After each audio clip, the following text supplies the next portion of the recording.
What is up, everybody? Welcome back to B&E Sports Talk. Hometown Dallas Mavericks are in the finals, man. I'm so excited. It's good for y'all, man. I feel like every single time the Mavericks have gotten into a matchup in this playoffs, it's been the best possible matchup to make for a fun, exciting series, and it's done For it. the fans. Yes, and it's done it every single time. So I expect this one to be just as good.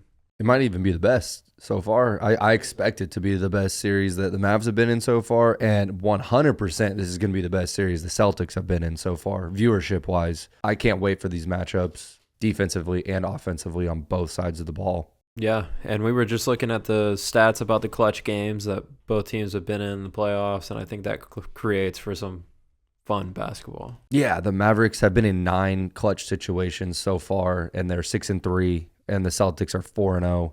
You know, I don't think the Celtics should have really necessarily been in that many crunch situations where they've had to bail themselves out at the last minute in such a weak Eastern Conference where they won 60-plus games. Game 2 against the Pacers in the Eastern Conference Finals when they went overtime, when Jaylen Brown hit the corner 3 and then Jason Tatum hit the one in overtime to win the game. That, to me, showcased what they can do in clutch times. You know, they can hit those big shots. They can produce. I mean, those were clutch shots, both of those. Tough contested threes. They hit them. So if they're able to do that against the Mavs, they're probably going to take the series. The flip side is the same thing for the Mavs. Whereas if we play like we have been playing this whole playoffs pretty much in those clutch situations, we're going to take the series. Luka and Kyrie, I mean, we saw the big Luka 3 on Gobert. We've obviously had 9 games where it's come down to the wire. We did lose 3 of them. I mean, shit, we're playing OKC and Timberwolves. I'm not really mad at that. And actually, one of those losses was to the Clippers, where we were down by 31 points and ended up with like a 1-point lead at one point in the last 2 minutes and lost by 3, I believe.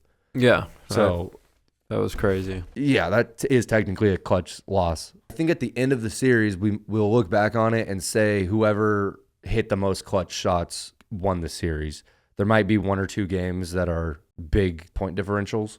But yeah, at the end of it, I think we're going to have 3 or 4 really tight, really close games. I agree 100%. I just think that both teams are matched up perfectly for each other. And Dallas comes in with a really, really good shot at this. And the big thing for me is, like, I know Boston is still really good without Kristaps Porzingis. But if he doesn't play or doesn't play up to full strength and speed, they're going to get their ass kicked. I think you're right at the end of the day. Everything I just said was kind of assuming Kristaps Porzingis is playing at full health. I will say, though, watching him play here in Dallas, which was just riddled with injuries the whole time, every freaking time he came back from a long absence, he sucked for like multiple games. Yeah. Like really bad. Like he was like a shell of himself coming off of injuries when he was here in Dallas. He has been resting for a month, so like I'm almost positive they've given him extra time because they were confident that they could coast through the Eastern Conference. Yeah, and I mean, for their sake, hopefully they're right. If Luka had continued on the same path without being able to get healthy at some point in between all that, y'all would have been done for. 100%. It's just how it is. He's really noticeably like getting more healthy though. Definitely. Like, his injuries are not bothering him as much to the eye anyways, watching him play. Yeah, I think those few down games that Murat and I were talking about earlier were games where he just kind of took a step back and took those few moments in game to heal up, you know, because he's not getting the opportunity outside of it. There's not enough time between series. There's not enough time between games. Yeah, and I don't think we weren't recording when we were talking about that earlier. We were mentioning those couple poor performances Luka had earlier in the playoffs when he was noticeably injured. So you're saying like you think he was just conserving his energy, trying to get better. 100%. Whatever presence Kyrie has in that locker room is real. You can feel it when he's on the court. He's just directing everybody. Even if he doesn't even touch the ball on some of the possessions, he sits in the corner the whole time. And like the dudes that like the young dudes like, dude, that's Kyrie Irving on the corner. Like I better fucking do what I'm supposed to be doing right now. Hell and yeah. They do it every possession, dude. When Kyrie's on the court, the whole team plays better. He's got that finals mentality. I think he's finally gotten to a point of his career where he's ready to share that shit and just get it as a team. Yeah, he knows it's not about him. Yes. And I think he had that mentality for a few years that like this is about me, like I got to get this. Yeah, he's matured a lot as a person. Pretty cool, honestly. Hell yeah. And yeah, now he's like a true leader of men coming out. And I'm not saying Boston doesn't have that because like Al Horford's probably the closest thing they have to that in that locker room. Jason Tatum seems like he speaks up a lot too. He probably does, but I just think of what the Celtics have lost in the playoffs, like with this team. Yeah. To times they should have won series or even the finals. They should have beat the Warriors a couple years ago. They damn sure should have beat the Heat last year in the Eastern Conference Finals, and they would have had a real shot against the Nuggets in the finals, I believe anyways. But it seems like in the biggest moments, this team comes up short. Yeah. And this is the first time this Mavericks team has had a big moment. We've only been together as a team for about 4 or 5 months, if that, and we've just excelled every time so far. And I think that's what takes y'all up above the Celtics is just the hunger. That Dallas Mavericks team is more hungry than that Boston team. Which is insane to think about. It is. Like Boston had 60-plus wins. Dallas had 50-something wins. They probably didn't think they were going to make it that far through the playoffs at all. Dude, I mean, the Mavericks were not even a playoff team. Like teetering, like they were in like an 8th seed. Yeah. Or 9th seed even when they traded for Daniel Gafford and PJ Washington. Yeah. Like we weren't even on the radar. We just had Luka going hard. That was pretty much it. I mean, y'all did it right. Y'all got lucky as fuck, and everything is just I think we just made the best trade working out. Basically, we figured out that it's the best trade that's happened in the last 10 to 15 years. Yeah, at the trade deadline. At the trade deadline, yeah. Just in terms of how fast the turnaround was effective, I mean, it made Dallas a completely different team. It turned them into a mid-flight team to a top-deck team. So they got to take advantage of what they've got and go into this with a head full of steam. And if they can keep playing the way that they've been playing this playoffs, I think they win. So, yeah, again, though, the Celtics, they were the number 1 3-point shooting attempts and number 1 3-point shooting made team this year in the regular season. The Mavs have actually made more threes than them during the playoffs. And in the way the Mavs play defense, I feel like they're going to be pushing the Celtics out to take a shitload of threes this series. That'll be another deciding factor is if the Celtics are hitting their threes or not, because I think they're going to be taking more threes than they've taken any other series of this playoffs. If they're making them at a high percentage, then they're probably going to win this series.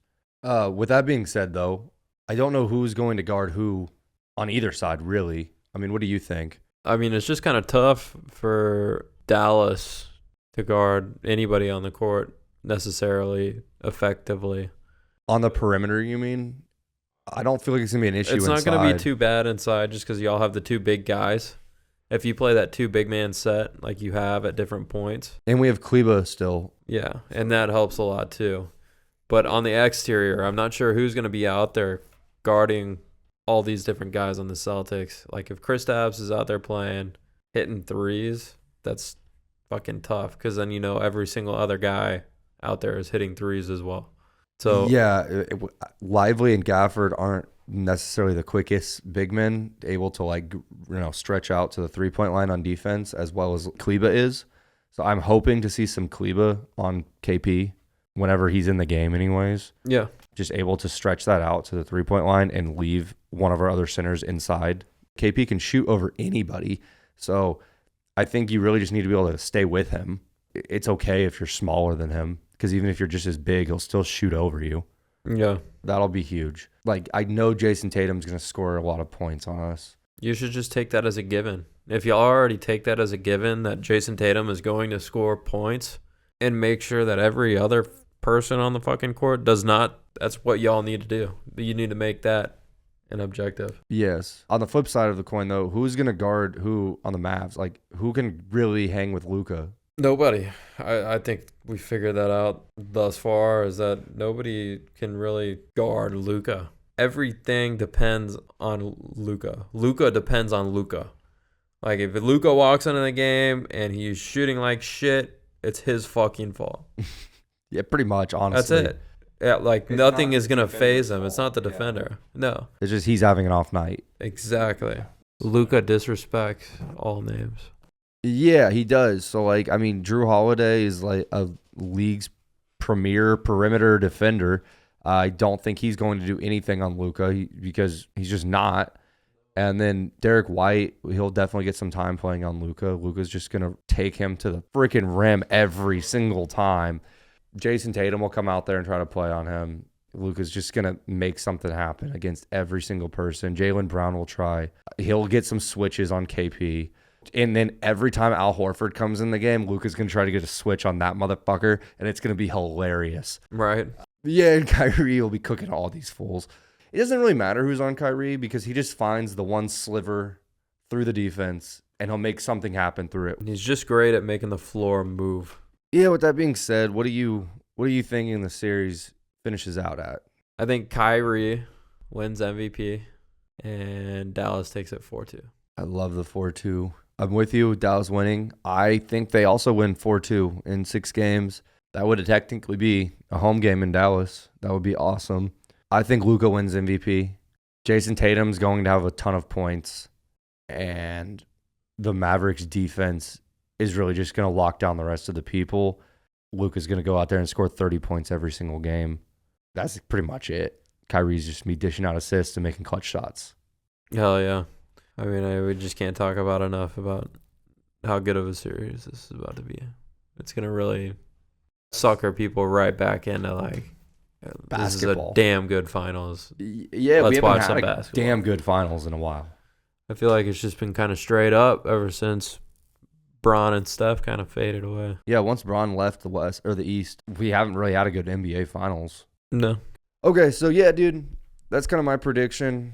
Mavs in 6, Luka MVP. You got Mavs in 6 with Kyrie MVP. Yeah, take that Kyrie MVP. It's plus 5,000. It's definitely a better bet odds-wise, that's for sure. Absolutely eat it up. Yeah, y'all walk into this finals. Watch every single game. This is going to be Seriously. must-watch TV.